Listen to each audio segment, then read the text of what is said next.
এটা হবে তবে খাবো।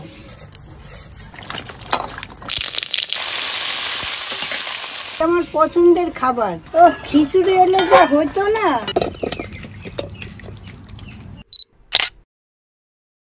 আজকে আবার চলে আসছে একটা নতুন রান্না নিয়ে। এই রান্না আপনারা কম বেশি সবাই খান, আমিও মাঝে সাঝে করে খাই। এই রান্নাটা খিচুড়ির সঙ্গে হিব্বি লাগে, একটু মিষ্টি বেশি দিতে হবে। তারপর ধরেন একটু রুটি দিয়ে খেলাম, অনেকে মুড়ি দিয়েও খায় তরকারি। হ্যাঁ, তারপরে এই ডাল ভাত একটু ভাজা নিলাম, সঙ্গে একটু তরকারি নিলাম, খেতে হিব্বি লাগে। তাহলে আজকে আমি এই রান্নাটা করছি কাঁঠালের বীজ দিয়া। তাহলে আমরা রান্নাটা কিভাবে করি আপনারা আমাদের সঙ্গে থাকুন, দেখতে থাকুন। এই রান্নাটা করার জন্য আমরা কি কি সবজি নিয়েছি দেখাচ্ছি। মিষ্টি কুমড়ো নিয়েছি, মিষ্টি আলু নিয়েছি, গোল আলু নিয়েছি, ঝিঙে নিয়েছি, বেগুন নিয়েছি, পটল নিয়েছি, সঙ্গে ডালের বড়ি নিয়েছি, কাঁঠালের বীজ নিয়েছি। এই দেখুন, এই রান্নাটা করার জন্য কাঁঠালের বীজ নিয়েছি। এই কাঁঠালের বীজ তো সবসময় পাওয়া যায় না, এই জন্য আজকে আমি এই বীজ দিয়ে রান্না করব। খেতে টেস্টই আলাদা লাগবে।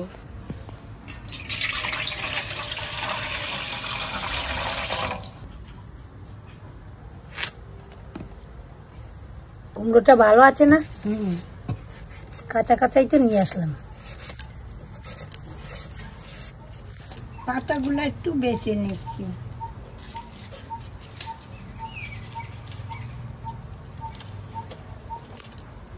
হ্যাঁ, ওরকম ফালি দাও, ফালি দিয়ে 3 টুকরো করো, বুঝছো?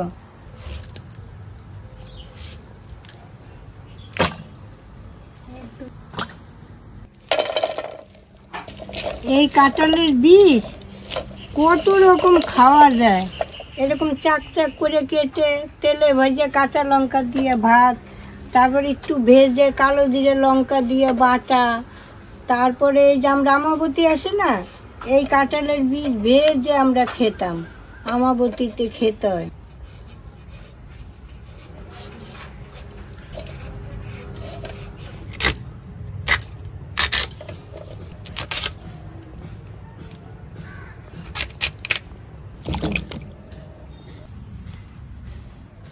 ছুলে দেই, ভালো হবে, কেটে দেবে।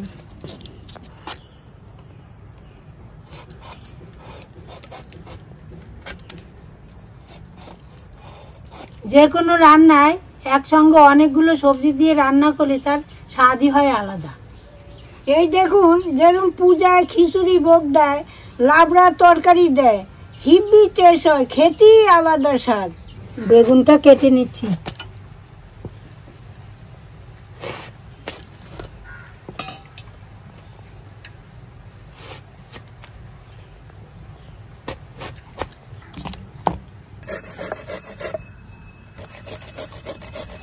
আদাটা একটু ঘষে নিলাম, উনান দাঁড়াবো এখন। আদাটা ঘষে নেই। এই কাঁঠালের বীজগুলো 2 ফালি করে নিয়েছি। এই নাও, এই ডাঁটাটা এই অবধি কেটে দাও। ওই হাতেরটা দাও।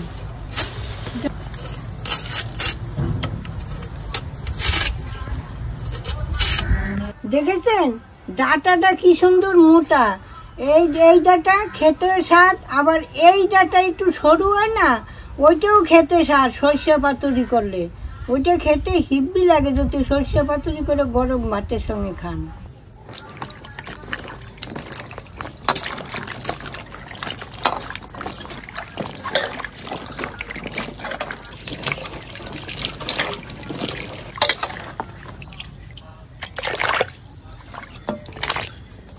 তো ভালো করে ধুয়ে ওইটার মধ্যে তুলে দাও। এই সবজি এক দোয়া তো খেতে নাই, আর এমনিও সবজির মধ্যে বালি থাকে, এই থাকে, ওই জন্য একটু ভালো করে ধুয়ে নিতে হয় 2-3 বার।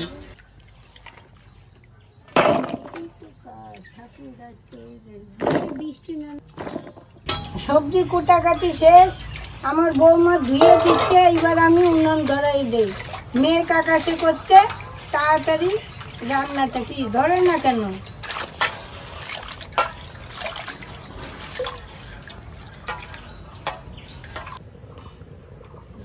উনান ধরে গেছে, কড়াটা বসিয়ে দিচ্ছি। এখন একটু মশলাটা ভেজে নেব। এই দুটো লঙ্কা আগে দিচ্ছি। এখন এই ধনেটা দিয়ে দিচ্ছি। ওটা জিরাও দেবো এর ভিতরে।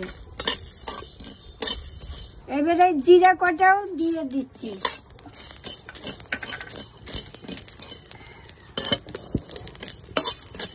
এইবার একটু তেল দিয়ে দিচ্ছি, বড়িগুলো ভেজে নেব।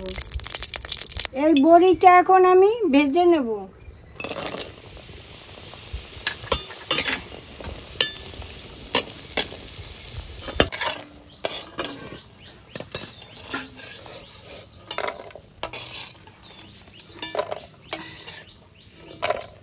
বড়িটা ভেজে নিয়েছি, একটু তেল ছিল, তার মধ্যে আর একটু তেল দিয়েছি। এইবার আমি লঙ্কাটা ফোড়ন দিয়ে দিচ্ছি। এবার আমি তেজপাতাটা ফোড়ন দিয়ে দিচ্ছি।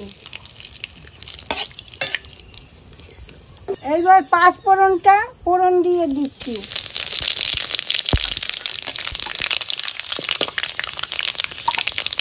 আদাটা ফোড়ন দিয়ে দিচ্ছি।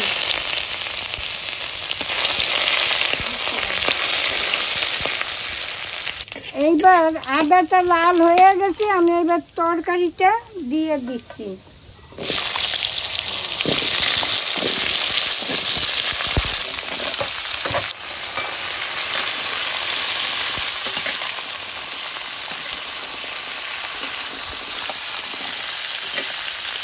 এখন একটু নুন দিয়ে দিচ্ছি। এখন একটু হলুদ দিয়ে দিচ্ছি।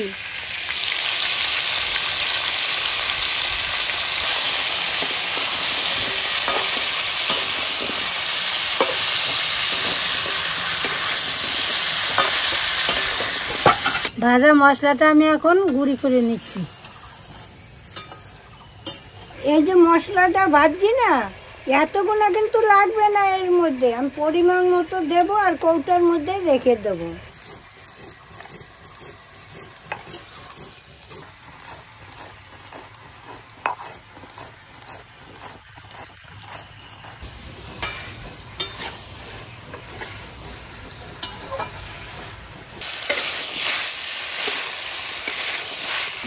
এখন ঝিঙা বেগুনটা আমি দিয়ে দিচ্ছি। কটা লঙ্কা দিয়ে দিচ্ছি।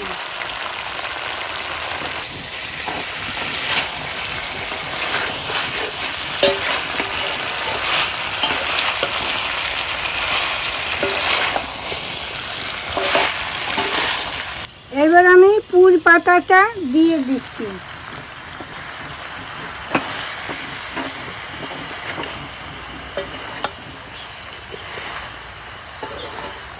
আমার কষানো হয়ে গেছে, এবার আমি একটু জল দিয়ে দেবো।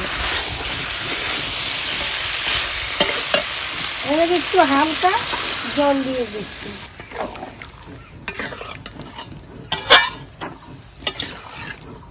পরে বড়ি দেবো, এখন দেবো না।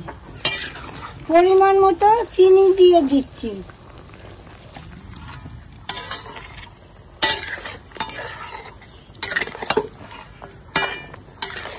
এবার একটু ঢাকা দিয়ে দিচ্ছি, একটু সিদ্ধ হোক, তারপর একটু এই বড়িগুলো দেবো। আগে দিলে গলে যাবে। এখন আমি ঢাকনাটা খুলে ডালের বড়িটা দেবো। বন্ধ বেরিয়েছে।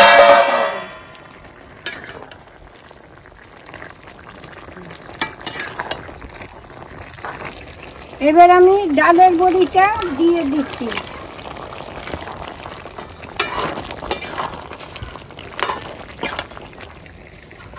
এইবার আমি জিরার গুঁড়িটা দিয়ে দিচ্ছি।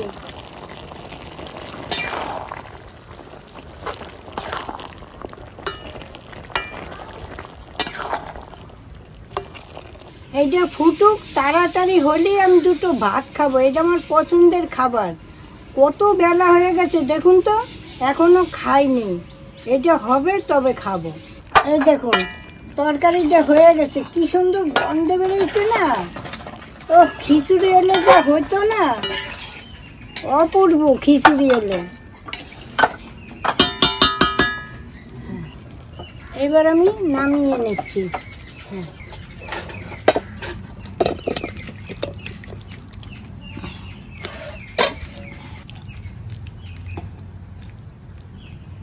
আজকে আমার পছন্দের রান্না করে দেখাইলাম। আপনাদের কিরকম লাগে আমাকে অবশ্যই জানাবেন। তবে আজকে আসি, আবার কাল দেখা হবে।